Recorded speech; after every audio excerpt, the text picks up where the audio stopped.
이 세상을 살아가면서 부요함과 가난함 둘 중에 하나를 선택한다면 무엇을 선택하시겠습니까? 대부분의 사람들, 또 이 세상을 살아가는 많은 사람들은 선택할 수 있다면 아마도 부요함을 많이 선택하실 겁니다. 물론 나는 괜찮아, 나는 그냥 적당히 살다 갈 건데 하며 가난을 선택하는 사람도 물론 있겠지만 대부분의 사람들은 모두가 인생의 부요함을 누릴 수 있는 것을 선택할 것입니다. 그래서 인생을 살아가면서 우리는 부요한 삶을 살기 위해서 오늘 하루 주어진 시간, 또 오늘 하루 내가 할 수 있는 모든 것, 또 최선을 다하는 것 아니겠습니까? 그래서 땀 흘리고 또 부지런히 일하고 이 새벽 가운데도 또 우리가 나와서 기도하는 것 아니겠습니까? 그래서 세상 그 서점에 나가면 또 TV나 여러 매체들을 통해서 우리는 인생의 부요함을 알려주는 여러 강의나 또 방법들을 또 볼 수가 있습니다. 그리고 또 그것을 내 삶에 적용하며 살아가기도 합니다.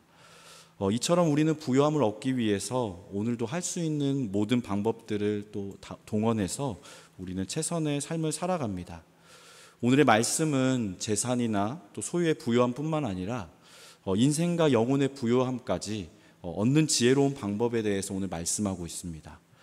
어떻게 하면 우리가 이 땅에 살아가면서 부요한 삶을 살아갈 수 있을까요? 부요한 삶을 누릴 수 있을까요? 또한 우리는 어떻게 살아갈 때 하나님께서 주시는 인생의 부요함, 또 영혼의 부요함을 누릴 수 있을까요? 오늘의 말씀을 다시 한번 읽어내려가며 하나님이 베푸시는 그 부요함을 누리는 증산제일교회 성도님들 모두가 되시길 소망합니다. 함께 가장 먼저 이 본문의 15절은 부요한 삶을 살아가고 싶다면 게으름을 멀리하라고 교훈하고 있습니다. 15절의 말씀을 다시 한번 함께 봉독하시겠습니다. 게으름이 사람으로 깊이 잠들게 하나니 태만한 사람은 줄일 것이니라. 아멘. 15절에 언급되어 있는 이 게으름이라는 단어, 한국어로는 게으름이라 번역된 이 단어의 히브리어의 원래 단어에는 아찔라라는 단어가 쓰였습니다. 이 단어의 의미는 히브리어에서 아무것도 하지 않는 행동을 의미합니다. 그리고 그 곧 이어 언급되어 있는 태만이라는 이 태만으로 번역된 이 단어는 원문에서는 르미아라는 단어가 쓰였는데 이 단어는 대충대충 하는 것을 의미합니다. 그래서 어떤 일을 하든지 또 어느 것이 되었든 어떤 것을 맡게 되었든 부지런하지 않고 게으르고 태만한 모습으로 살아가는 것은 부요함의 가장 큰 장애물이 된다는 것입니다. 잠언에서는 한결같이 게으름에 대해서 게으른 자가 받게 될 책망에 대해서 경고하고 있습니다. 또 뿐만 아니라 예수님께서도 달란트 비유를 통해서 인생을 살아가는 우리들에게 맡기신 것이 있고 그것에 대해서 언젠가 찾으신다라고 말씀하시며 경고하셨습니다.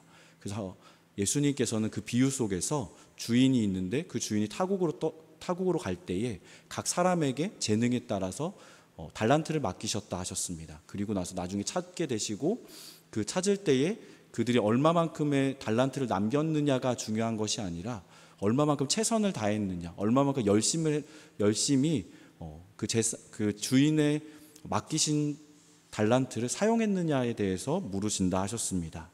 그리고 그 비유에 보면 달란트를 받고 땅에 감추어 두었던 아무것도 하지 않았던 그 종에게 예수님께서는 그 비유에서 이렇게 책망하셨습니다. 악하고 게으른 종아라고 하시며 책망으로 끝나지 않고 그 하나님의 나라에서 쫓김을 받게 되는 것을 보게 됩니다. 게으른 사람은 아무리 좋은 계획과 또 목표를 세워도 결코 그 계획과 목표를 이룰 수 없습니다. 하나님의 백성, 이 성도는 부지런해야 자신의 목표를 이루고 또 무엇보다 하나님께서 우리에게 주신 직분과 사명을 감당할 수 있습니다.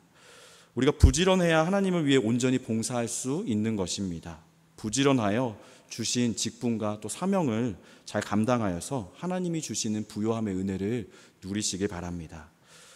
두 번째로는 우리가 부지런하게 일하고 또 사명을 감당하면 인생의 부요함을 누릴 수 있습니다. 그러나 우리 영혼의 부요함을 위해서는 부지런함만으로는 우리가 부족합니다. 그렇다면 무엇이 더 필요할까요? 16절의 말씀을 함께 봉독하시겠습니다. 계명을 지키는 자는 자기의 영혼을 지키거니와 자기의 행실을 삼가지 아니하는 자는 죽으리라. 아멘. 주의 계명을 지키며 자신의 행실을 돌아보는 것이 필요하다라고 오늘 말씀은 우리에게 말씀하고 있습니다. 진정한 영적인 부요함과 축복에 이르는 길은 주의 계명을 사랑하고 지키는 삶입니다. 말씀을 따라서 정직하게 따라가는 삶이 삶에서 우리가 하나님이 주시는 인생의 부요함, 영혼의 부요함을 누릴 수 있는 것입니다. 하나님께서는 십계명을 이스라엘 백성에게 주시면서 약속하신 것이 있습니다. 그것이 무엇일까요? 출애굽기 20장 6절에 보시면 나 하나님을 사랑하고 내 계명을 지키는 자에게 천대까지 은혜를 베푼다고 약속하셨습니다. 성경 곳곳에는요, 하나님께서 하나님의 백성들에게 하나님의 말씀을 지키고 또 하나님을 사랑하는 백성들에게 주시겠다고 한 많은 약속들이 기록되어 있습니다. 그 약속을 통해서 우리는 하나님의 말씀을 지키고 하나님을 사랑하는 자에게 주어지는 여러 가지 복이 있음을 알 수 있는 것이죠. 그래서 영혼의 부요함을 누리시기 원하신다면 오늘 하루도 부단히 말씀을 읽고 그 말씀을 지키고 또 그 말씀을 살아가기 위해서 우리 삶의 자리 가운데서 노력하는 저와 여러분 되기 원합니다. 마지막으로 부요함을 얻는 방법은 선행에 힘쓰는 것입니다. 17절의 말씀을 함께 봉독하시겠습니다. 가난한 자를 불쌍히 여기는 것은 여호와께 구워드리는 것이니 그의 선행을 그에게 갚아 주시리라. 아멘. 형편이 어려운 이들을 돌보는 것입니다. 구약 성경에 보면 출애굽기 때부터 하나님께서 이스라엘 백성들에게 명령하신 말씀입니다. 신명기 14장 29절에 보면 레위인과 객과 고아와 과부들, 즉 사회적인 약자들, 가난한 자들이 배부르게 먹일 때에 하나님께서 우리의 손으로 하는 모든 그 범사의 모든 일들 가운데 복을 주시겠다라고 약속하셨습니다. 우리가 어려운 이들에게 선행을 베푸는 것은 오늘 말씀에 보면 하나님께 베푸는 것이다, 하나님께 구워드리는 것이다라고 말씀하고 있습니다. 그냥 하나님께 구워드리면 하나님께서 그냥 받으시는 것을 끝나실까요? 그렇지 않고요. 하나님께서는 몇 배로 오늘 더 많은 것으로 우리에게 채워주신다고 약속하셨습니다.